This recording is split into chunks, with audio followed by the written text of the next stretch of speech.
Barakat there. Let's speak to Assistant Professor Guy Ziv from the American University in Washington, D.C. I know you've been analysing Israeli politics and the role of the US in finding a two-state solution. Yet there is no peace process, no two-state solution really on the table, is there? I mean, this is all slightly beside the point, given the incoming administration. Well, I certainly think that Kerry's speech would have made a greater difference had it been made a few years ago, but it was better late than ever. And I think that in its remaining weeks in office, this administration should be doing everything possible to save the two-state solution, which is presently on life support, from collapsing. But can it really? Mr. Trump is unequivocally pro-Israel. So are the people he's appointing.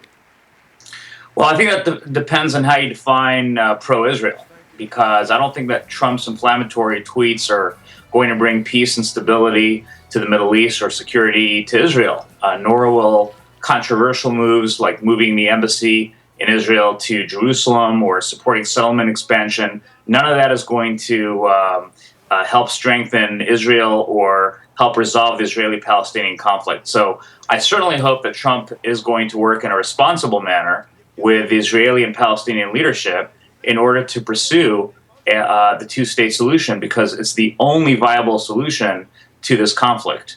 It's the only solution that can address both the Palestinian national aspirations and Israel's security needs.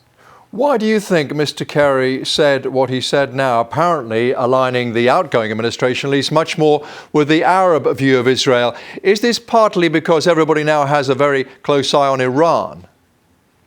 Well, I think that, first of all, there's an international consensus that settlements, Jewish settlements in the West Bank and East Jerusalem, are illegitimate and undermine the goal of a two-state solution. And I think it was important for Kerry to reaffirm it, just as it's important to emphasize the need for a Palestinian state to recognize a Jewish state, for the Palestinian people to recognize a Jewish state, and for the two people to live separately in peace and security. And I think that it was very important for Kerry to reaffirm what Bill Clinton first did when he left office and issued the Clinton parameters.